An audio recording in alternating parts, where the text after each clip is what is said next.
welcome. Thanks for tuning in. Welcome to episode 8 of my live stream project, and so wonderful to have it presented by Pop Drone, wonderful organization, and even more wonderful to have my good friend, Mr. Michael Kaykov, here with me today. How you doing, Michael? I'm doing great. It's a real pleasure to be here, and I was so excited to have a live stream during this difficult time. Yeah. And to get it's really an honor to be invited, and thank you so much for the invite. It's great. Wonderful. Great studio. Yeah. Honor's all mine. It's gonna be a lot of fun. So Michael and I, we're actually we're colleagues. We actually are both on piano faculty. We teach at Harlem School of the Arts. But we also went to school together. We both went to Juilliard, and I didn't really know you then. No, I know Jeremy because one time I remember I was hearing the Norma Fantasy of Liszt, and I peeked in, someone was practicing, and then I kind of, that's how I know who you are. Yeah, it was good. It sounded amazing. Yeah, I appreciate it, man. Thanks for I think I overheard you. I have a pretty good memory, but I overheard you speaking in an elevator, and you were talking about, you said that you don't see the point of editing a recording if you could just record it once. You were discussing an album, I think. If you can record it once and have it the real deal without editing. Yeah, I remember that. So I was like, I agree with that. Yeah, it's funny because it's funny you mentioned that. That's something that I actually kind of feel a strong sense of admiration for those sort of those pianists that were doing it way back in the day. Like when this first started, recording technology. They were just nailing things in one, in a lot of them were they were doing it, and actually there were other kinds of pianists like Friedman, Gadowski, and Rachmaninoff who, when they listened to playbacks of their own recordings, they wanted to impose like a higher standard of cleanliness on the recordings rather than on the concert hall. So even Friedman, he talked about this. He mentioned that he wanted to have multiple takes of the mazurkas, even though in a concert hall, even one of those performances would have been good enough. Yeah. To sort of raise the recording technology, kind of raise the bar for live performances. That's fascinating to think about. It's one of the things that I'm always sort of preaching to students about is that they have to keep in mind, especially if they're playing classical music, I should say. They have to keep in mind that many of these composers were sort of under the impression that their music would be heard once. They never really expect it to be stored and captured in a recording device and then able to be accessed. You could pause, rewind, fast forward, turn up the volume, listen to it again and again and again. For something like a Chopin ballade or something like that, the time it was written, the only way that you could hear it would be to play it for yourself or to literally be in the presence of someone who was playing it. Probably the composer, right? By the way, exactly. Yes. It's another thing. Also, the distinction between the performer and the composer. It used to be that the composer actually was performing. Now it's all become specialized. You have people who only compose, those who only perform. Yeah. So it's a little bit different. Yeah. And this really, if you even look at multiple versions that Liszt composed of his own works, the work always kept evolving. Yes. Now in the sort of modern era, we really overestimate the text as if it's some kind of ultimate truth, where I think it's maybe like a blueprint. Maybe it's the most polished blueprint that the composer may have had. I believe. Even if you compare performances of composers playing their own stuff, they go against the written score a lot. That's very, very true. It's really interesting to take some time to listen to recordings that are still on that cusp of overlap where you're talking about there's this specialization of composers and pianists, and then there's this little cusp where there's still composer pianists, and we have the privilege of having someone like Rachmaninoff, for example. Oh, yes. We have many recordings of Rachmaninoff playing his own music, conducting his own music, playing other people's music. And it's so interesting to hear his own approach to his music before this full sort of divergence or this full sort of specialization of labor really sort of took off. What do you think about that? Because I know you're super into collecting recordings. Oh yeah, I'm era. very not just collecting, but really listening and comparing. There's a lot of things to say about that. I think that we also have to keep in mind where people like Rachmaninoff, when we scrutinize their recordings of their own pieces, you take something like the the second piano concerto, which was composed in the 1900s. Sure. And then his first recording of that is 1924. So he's lived with that piece for 24 years, playing it non-stop. And the management in New York City, past a certain point, would not allow Rachmaninoff to appear with any concerto other than his own. He was begging the management to, even late in his life, he wanted to program some other compositions. And he only convinced them. For example, he programmed the Schumann concerto with his Paganini Rhapsody. Yeah. They agreed that he must perform one of his own concertos in the concert as well. Same thing with the Liszt Totentanz. I believe he played it. I think he played it with one of his concertos too. Never on its own. Mm. Yeah, but composers' outlook on their own pieces kept evolving, and we see this. I think, very clearly even before the recorded era. Like I said, in the revisions of that Franz Liszt did of his own works. Yeah. Extensive revisions. That's right. Sometimes like 5 or 6 versions. Mm-hmm. Yeah. Yeah. It's also one of the other points that you brought up that I'm always sort of harping about is this idea of, like you said, during that time it was very customary that the composer would be playing their own music. I mean, this idea that, in my opinion at least, many of these composers were writing this music for themselves to play.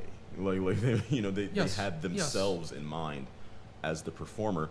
And I believe that the reason that they took the time to write it down was, number one, for pedagogy and for preservation. I mean, there were no recordings, so the only way that they could preserve their ideas and what they had written down or their legacy was literally to write it down.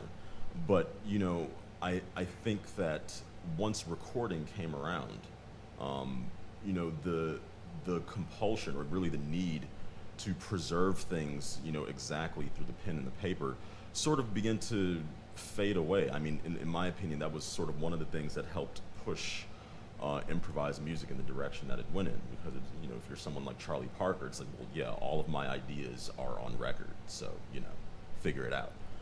Whereas if you're Frederick Chopin or something like that, where it's like, the only way to preserve my ideas is on paper, so I have to write it down.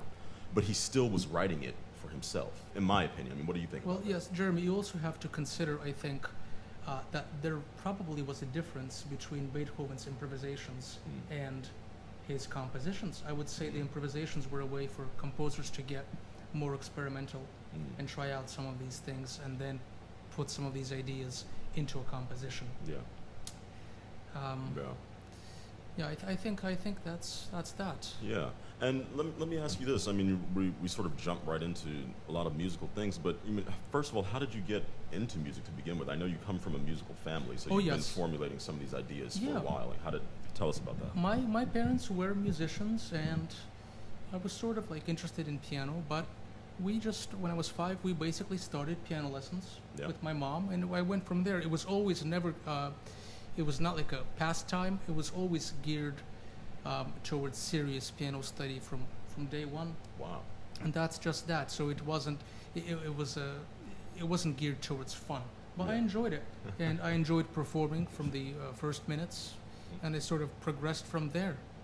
Yeah. Very, very cool. And what was that training like? I mean, you said it was very serious from the beginning. I mean, can you elaborate on that? What do you mean by that? It was serious, but I only started to really push myself when I was around maybe 13 or 14. Mm-hmm. I heard György Cifra play the Grand Galop Chromatique. That's a famous one. That's his 1963 French TV recording, which that's was incredible. I still can't figure out how anything that happens in that recording is happening. I'm not really sure what's going on in there to this day. It's in the stratosphere. But continue. I'm sorry. He gets right to the core. And by the way, that also harkens back to some of our ideas about what the score is, because he's rewriting a lot of it make it more effective and perhaps to express the indications of the composer better than just sticking with what's actually written and being too academic about it. So I believe that really is the core of every truly great performance. It's for the artist to express some kind of individuality. And I think, for example, let's go back to Rachmaninoff again. Sure. Rachmaninoff, Rachmaninoff approved varied performances of his own works. I mean, It's he true. praised the Yeah. Gieseking Rachmaninoff Third, Yeah. and he praised Horowitz in the Sonata, 1940s. yeah. So composers weren't as I don't think they really considered that everything they do is set in stone. Another example is Samuel Barber making some changes to the score after Horowitz gave him some suggestions. That's right. I don't know yeah. exactly what, but I believe that to have the fugue Mhm. as the closing movement was Horowitz's Horowitz's idea. suggestion, Mm. possibly. Yeah. You have to take that with a grain of salt, but Sure. No, that's interesting. Now, you're playing a lot of different music today. You're playing some Liszt. You're playing some Tchaikovsky. You're playing some Scriabin. Tell us a little bit about your relationship with some of the music that you're playing. The program is in the description, by the way, so you can scroll down and see it. But tell us a little bit about your connection with some of this music and what it means to you. well, in general, you also have to keep. You have to see if you're going to present a shorter kind of broadcast. You really cannot program something that might get that you could place in a larger. You could place in a larger recital. Yeah. So you also have to keep programming in mind. These are sort of the pieces that I've played over the years. I've Yeah. really enjoyed them. Yeah. I think they express various characters. Mm. For Liszt, for example, I mean, these pieces aren't played to death. That's You true. know, I'm not Yeah. playing Mephisto Waltz, I'm not playing the Liszt Sonata right now. And they express various facets of the composer's art. Yeah, very, very true. Now, I know that you also, speaking of some of these composers, one of them that you focus on a lot is Scriabin, Alexander Scriabin. I call him Alexander the Great. I feel like he's the real Alexander the Great in many ways. But I know that you just finished your doctorate, Yes. and you did a lot of study of, it was Opus 8, right? The Over the etudes. Opus 8, 42, and 65. My dissertation was focused on the evolution of Scriabin's harmonic language and what really inspired that. Mm. And I made the argument that was his exposure to the mystic writings of Blavatsky and others Mm. that kind of stimulated him to really abandon traditional, harmonic structures with like the circle of fifths, Yeah. and to really move into something really modal. Yeah. But there was a precedent for that as well. I also give references to earlier composers because he really was influenced by Rimsky-Korsakov, Yes. by Mussorgsky, and by others. So it didn't come out of nowhere. Yes. Yes. There's Let- precedence in earlier music. Yeah.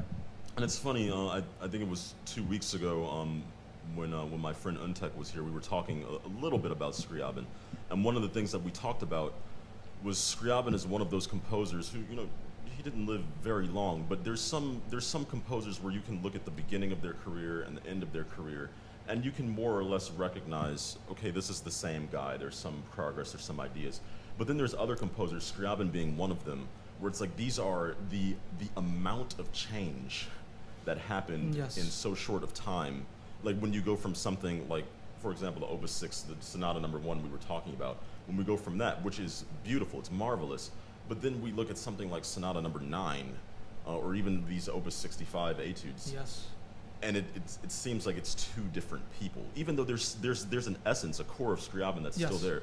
So talk to me about what is it you think that happened to cause that sort of transformation? You mentioned some mystic writings. What else do you think was going on? Well, if you the notebooks of Scriabin were published in 2018, and he talks about some of this stuff. And some of the things he says was he wanted to break down the wall between tempered tones, and he wanted to he consciously set out to break down the circle of fifths specifically.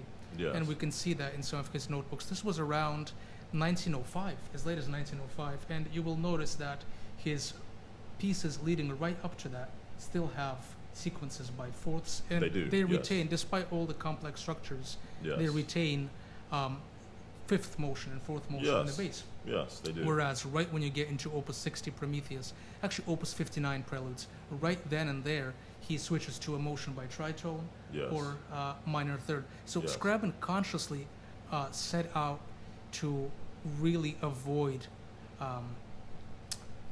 sort of real tonal functions, and he switched into a sort of he really wanted to avoid diatonicism. Yes. That's really what he set out to do. He accomplished that. Okay. And let me ask you a little bit about this, because this is, funnily enough, this is something that we talk about in a lot of my theory classes, in school where we teach. I talk about these different ways that the circle of fifths can be navigated geometrically, and some of these non-traditional movements, through this cycle, and you can find them in Liszt. I mean, even in something as innocent as Brahms. Yeah, for you sure. have sequences by minor thirds. Yes, yeah, you're in this sort of tertian motion, even secundal motion, and it's one of those things where I think that the destruction of these traditional movements is generally attributed to certain individuals. And Scriabin is not one of the names that comes up a lot, even though I agree with what you're saying. He was one of the people that was the most successful in doing it. Yeah, he went the furthest. He sort of found a way to retain the natural acoustic properties of tone, because all of his harmonies are still based on the overtone series. Yes. It's not a system like Schoenberg or the others, Yes. where it's grinded in something, or it's ground in something more abstract that's not necessarily reflected in sound. He was Yes. working with actual sound and vibrations and all of that. Yeah. And the mystichord, really, all of those tones are formed in the upper partials of the overtone series. That's right. And another thing, to Scriabin's credit, is not only was he doing this successfully, but he was also, in my estimation, he was doing it pretty early, compared to a lot of other individuals who are generally attributed with progressing in this. It's like he was doing this in like the 1910s. Oh, yes. Where it's just like he's already in outer space, like sort of waiting for everyone else to catch up, and so that it's really amazing to me that people don't think about it a little more. Now, let me ask you this: so we talked about sort of the theoretical side of it, but you also mentioned a mystic side, the sort of writings that he was reading. What can you tell us about that? Well, one can make the argument, and some people have made this argument, that there's a direct correlation, but really, I would say this is that the basic ideas of mysticism that he extracted was that he wanted to have unity out of multiplicity. So he wanted to have something that's both a whole and also a sum of parts. Yes. And as you know, his harmonic structures in the late period, they're encompassing not just it's a melody and harmony. The distinction between melody and harmony actually blurs. It does. Because it's all really vertical. It's all the same tones, and I think he consciously avoided traits of melody in the late works. Yes. Yeah. Another thing that I really, really like about what he was doing is that he was always thinking rhythmically. He was building structures, not just once his harmony began to sort of leave traditionalism, I found one of the things that he always used to give things a sense of structural unity was rhythm. And as a composition teacher, I'm always preaching about this. Your harmonic language, your melodic language, your counterpoint can be, wonderful. But at the end of the day, in my estimation, counterpoint is a science that is really fundamentally governed by rhythm, like when things happen. Oh, yes. And so Scriabin, even from his early years, his use of polyrhythm, his use of rhythmic layering, was something that I think he, in some ways, he was really singing it in a different way. Is there something that you thought was developing through his career? Yeah, it's especially what you mentioned, especially use of quintuplet rhythms. Yeah. To a certain extent, you can find some of that in Chopin. Yeah. I think that may have been his earliest inspiration. Mm-hmm. You can see some of that in Liszt as well. Yeah. By the way, especially in some experimental early Liszt works. Yes. That nobody ever plays, but you see that in Liszt, these asymmetrical rhythmic structures. Mm-hmm. Yeah, early Scriabin really is set apart, not really through harmony, because it's Chopinesque in many ways, but from the treatment of rhythm and the textures. Yeah. That's what really gives it the sound. And another aspect of harmony that people rarely discuss is the voicing and spacing. So you can Yes. voice a chord in a different way, and you know what that is. And Yeah. Liszt has his own voicing. Chopin, Yes. you almost never find block chords like that Yeah. in Chopin. Yes. Right? You would have the arch position. Yes. And in the Romantic era, Yeah. that sort of the close position of the chord vanished. So when you see it in Liszt, it's really it's an attribute of the classical era. Yeah. Very much so, and in Prokofiev as well. Yeah. Prokofiev too. You know, it's really interesting that you bring it up, because one of the things that I was always taught when I was in my formative years was to sort of abandon this sort of traditional approach to analyzing harmony, where we say, okay, this is a C major triad, and you know and you're done with your analysis. And the thing is, like, no, it's not, because C, E, G and C, G, E are not doing the same thing. They don't function the same way. They don't sound the same. And that certainly is not the same as G, E, C. Like, that's something totally different. What were you saying, though? I'm sorry about that. Not an issue. What did we leave off? I think we left off something. We were talking about Scriabin's harmonic language and the the evolution, rhythm. sort of, and rhythm. Yeah. You know, he also talked about this. Yeah. And he wrote about a lot of his compositional approach. His notebooks were translated recently, and he rambles a lot about these sort of things. Yeah. And one of the things he said was, in his lifetime, the modern pieces were sometimes misunderstood and criticized for being encased within traditional forms, especially within traditional phrase structures that are simplified to an extent that they're always symmetrical. Everything is always in 4. You're going to hear some of this 4 or 8. You're going to see this in you're going to hear it in the Etudes Opus 65, for sure. Generally, in the late period, everything is in groups of 4 or 8. Yeah. A good exception is the Vers la Flamme. I think that has 6 measure phrases. Yes. But yeah, he consciously did that, and he wanted the music to really be within a tight rhythmic framework, so that the ear of the listener can find something to grab a hold of. Yeah. And this also applies to his meticulous approach to texture. Yeah. He's extremely meticulous in that. Like, you see this to an extent in Liszt's writing, Yeah. in Chopin's writing, in Beethoven. Where else do you see this kind of extreme voice leading? In Bach? Yes. Yes. Yeah. It's really all about the voice leading as well, and the doublings. There's nothing that's left to chance. You know, it's actually great that you bring that up, because one of the things that I really admire about Scriabin, and I'm glad that you selected the pieces that you did, because you'll hear some of it in there, is that he is, in some ways, many ways, a throwback to the idea of voice control. You know, one of the things that I love so much about Bach is that he says, okay, this is a fugue in 3 parts, or this is a fugue in 4 parts. If you listen to like the great organ works or something like that, maybe 5 parts. But the thing is that the texture, the density of what he's generating is massive, but it's in 4 parts or 5 parts, and he's still managing to generate the same amount of tension and expression as, you know, something like Rachmaninoff, where you have pretty much freedom to create structures that are as dense as you like at any time.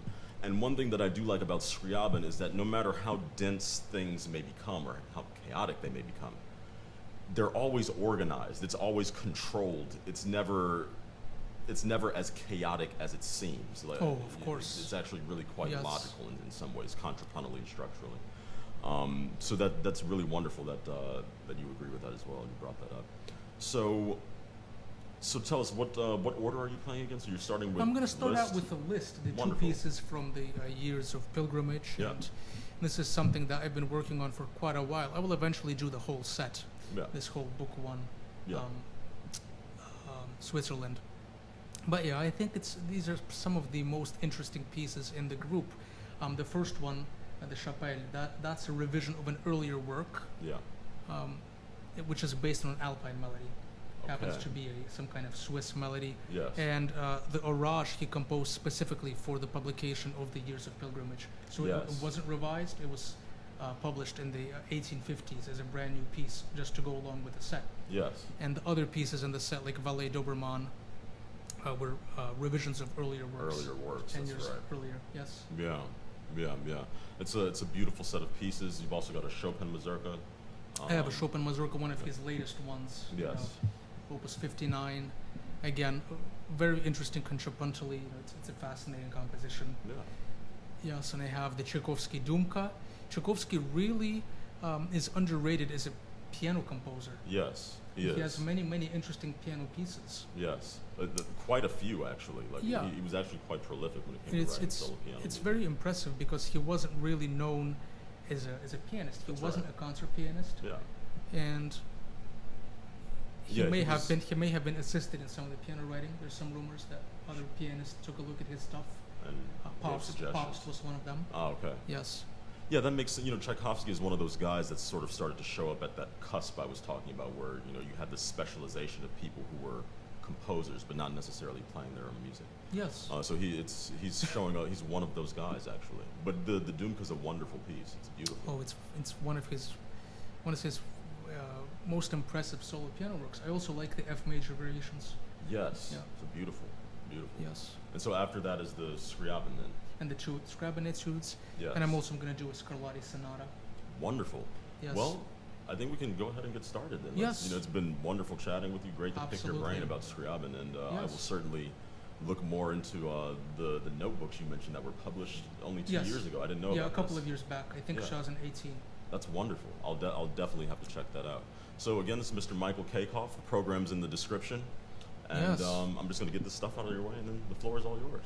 Wonderful. Awesome.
Now, Just flip that off and start playing. okay, okay. Now, the next piece is really dedicated to the people who are going through a difficult time with this crisis. The Lugubre Gondola is really an emotional piece for Franz Liszt. You can look at the background, it's sort of set in Venice with funeral gondolas, so it reflects a stark mood. And I would like to dedicate this to the people who lost their lives to the current crisis. And yes, that's why it's on the program. This is the Lugubre Gondola 1, composed by Liszt around 1881, so it's a very late Liszt work.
That was the Lugubre Gondola.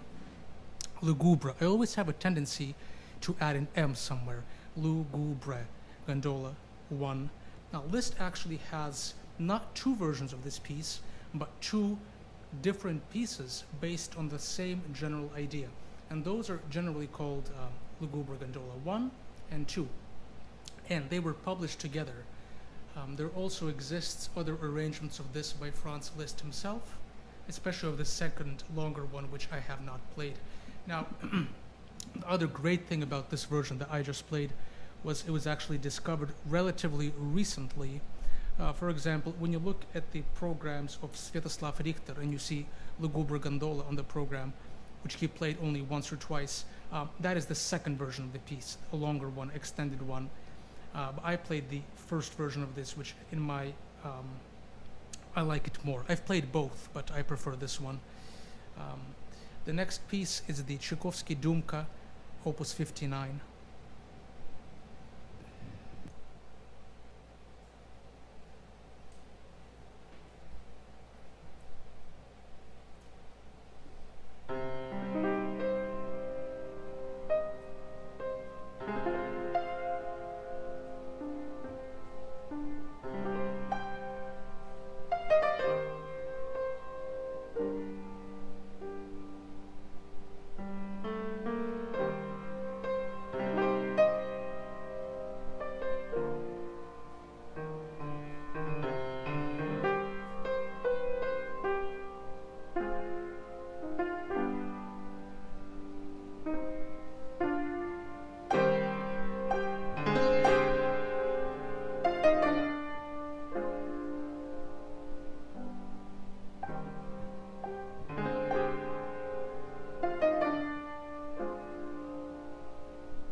And yes, that is the intended ending of the piece.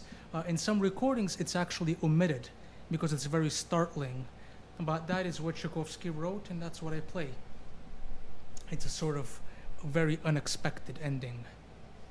Now, next up, I will play the Chopin Mazurka in A flat major, Opus 59.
And now we will have two Scriabin etudes selected from Opus 65.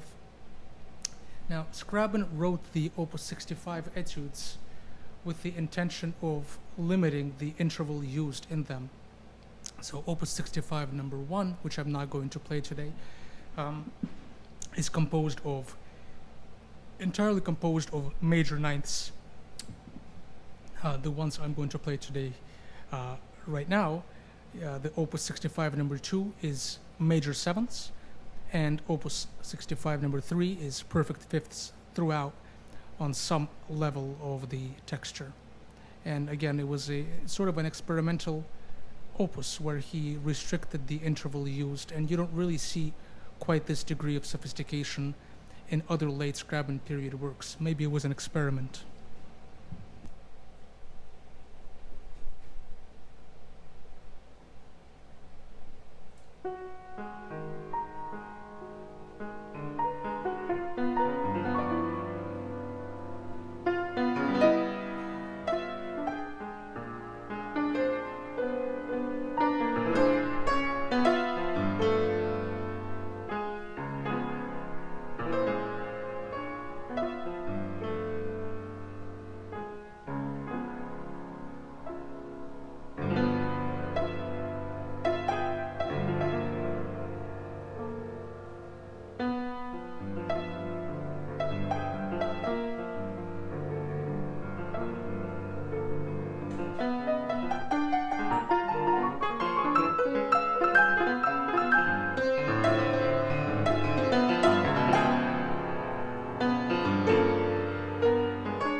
Now, that was the Scriabin Etude Op 65, number 3, entirely composed of perfect fifths in the right hand. Next up is the Scarlatti Sonata in D minor. Now, this has been subject to a very famous transcription by Tausig, where he transposed this to E major so that he can glue it together to another sonata and to pair them as a suite. And he called this Pastoral y Capriccio. What I'm playing right now is the original D minor version by Scarlatti.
That was the Scarlatti Sonata in D minor with the K number K9, if you want to look that up.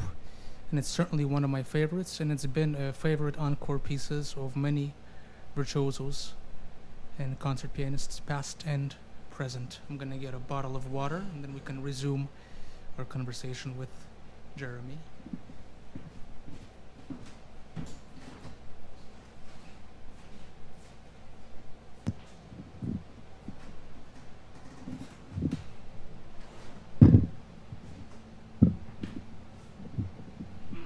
All right, that was excellent, man. Thank you so much for coming.